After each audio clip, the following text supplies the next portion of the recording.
اگر سارا کام کراچی کے یہ موٹر سائیکل سواروں کے ذریعے آپ پیسے وصول کر کے چلان وصول کر کے کرنا ہے تو یہ سندھ حکومت کس چیز کا نام ہے؟ صوبائی حکومت ہمیں جواب دے کہ کتنے لوگ ایسے ہیں، کتنے زخمی ایسے ہیں کہ جن کا علاج معالجہ صوبائی حکومت نے اس عمر ایمل ایکٹ کے تحت کیا کہ جو 2019 میں صوبائی اسمبلی سے منظور ہوا تھا۔ ذرا ہمیں بتائیں کہ کتنی سڑکیں ایسی ہیں کہ جہاں سگنل موجود ہیں، کتنی سڑکیں ایسی ہیں جہاں روڈ مارکنگ کی گئی ہے، کتنی شاہراہیں ایسی ہیں جہاں زیبرا کراسنگ ہے۔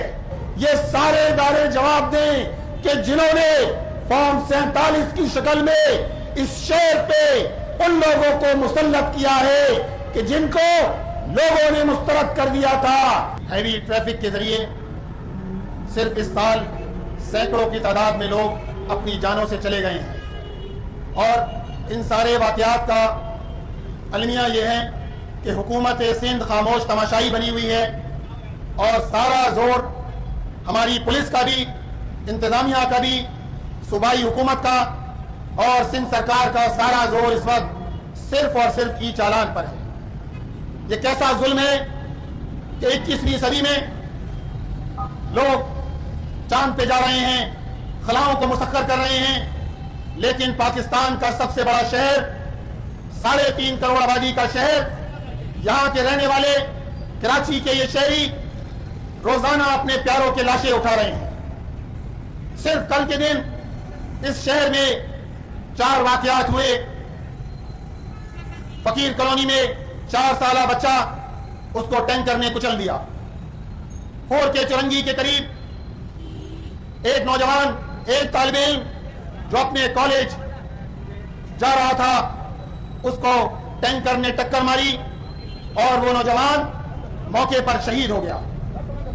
اسی طرح شیر شاہ کے مقام پر بھی ٹرالر نے ایک فیملی کو، اسکوٹر پہ جانے والی فیملی کو ٹکر ماری اور اس کے نتیجے میں ایک خاتون جاں بحق ہو گئی۔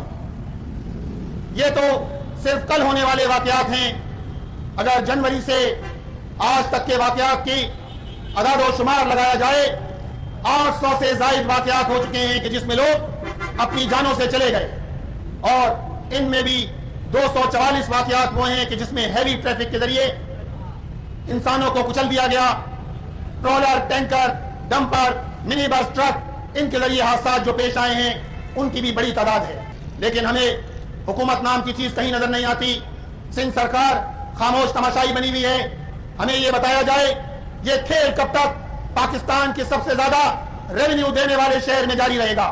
کب تک لوگ اپنے پیاروں کے لاشیں اٹھاتے رہیں گے، اور کب تک ایک لاش کے بعد دوسرے لاش کے لوگ منتظر رہیں گے کہ ایک واقعہ ہوتا ہے اس کے بعد دوسرا واقعہ پیش آتا ہے؟ ان حادثات کے نتیجے میں جو لوگ زخمی ہوئے ہیں، خود صوبائی حکومت کا ایک ایکٹ موجود ہے عمر ایمل ایکٹ کے نام سے، جس میں کہا گیا ہے کہ جو لوگ زخمی ہوں گے ان کا علاج معالجہ کرانا بھی ذمہ داری ہے، تو صوبائی حکومت کی ذمہ داری ہے۔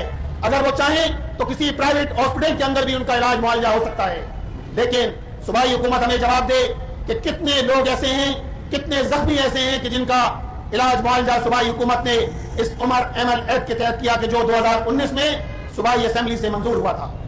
آپ نہ لوگوں کو سہولت مہیا کرو، آپ خاموش تماشائی بنے رہو۔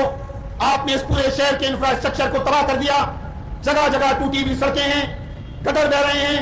آپ کا کوئی پروجیکٹ مکمل ہونے کا نام نہیں لے رہا، لیکن آپ کی ساری نااہلی، ساری بد انتظامی اور کرپشن کی سزا شہر کراچی کے لوگ بھگت رہے ہیں، آپ کی نااہلیوں کی سزا۔ لہذا حکومت سندھ کو جواب دینا ہوگا۔ اسی طرح ہماری ٹریفک پولیس آج کل ای چالان کے حوالے سے بہت فعال ہے۔ ہم ای چالان کی مخالفت نہیں کر رہے، لیکن ہم یہ پوچھنا چاہتے ہیں یہ الیکٹرانک چالان صرف کراچی کے شہریوں کے لیے کیوں آپ نے 5,000 روپے سے لے کر 50,000 روپے تک یہ رقم آپ نے مقرر کی ہے؟ کیوں آپ اس کو ریوائز نہیں کرتے؟ سارے احتجاج کے باوجود آپ اس کو ریوائز کرنے کے لیے تیار نہیں ہیں۔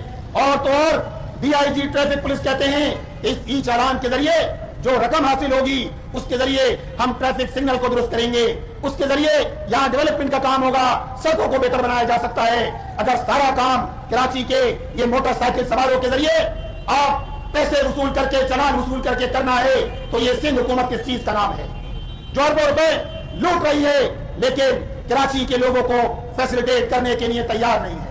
ذرا ہمیں بتائیں کہ کتنی سڑکیں ایسی ہیں کہ جہاں سگنل موجود ہیں, کتنی سڑکیں ایسی ہیں جہاں روڈ مارکنگ کی گئی ہے, کتنی شرائع ایسی ہیں جہاں زیبرا کراسنگ ہے, کتنی شرائع ایسی ہیں کہ جہاں آپ نے یہ سارا سسٹم قائم کیا ہوا ہے. آپ شہر کو دیتے کچھ نہیں ہو, شہر کو لوٹتے ہو, کوئی آپ کی مینجمنٹ نہیں ہے, بیڈ گورننس ہے, گورننس نام کی تو کوئی چیز ہی نہیں ہے.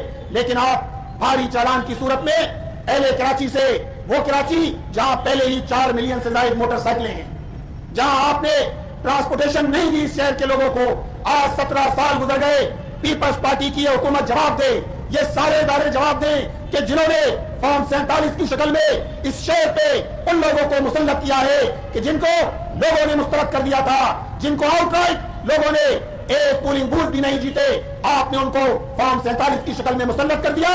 اور اسی طرح بلدیات کے اندر آپ نے ایک قابض معیار کو اس شہر پہ مسلط کر دیا ہے. آپ نہ انفراسٹرکچر دو, آپ نہ شہر کو ٹرانسپورٹ دو, آپ نہ شہر کو جینے کا حق دو, آپ نے سب کچھ تباہ کر دیا. لیکن ہوگا تو ای چالان ہوگا. ہم اس ای چالان کے دھندے کو مسترد کرتے ہیں.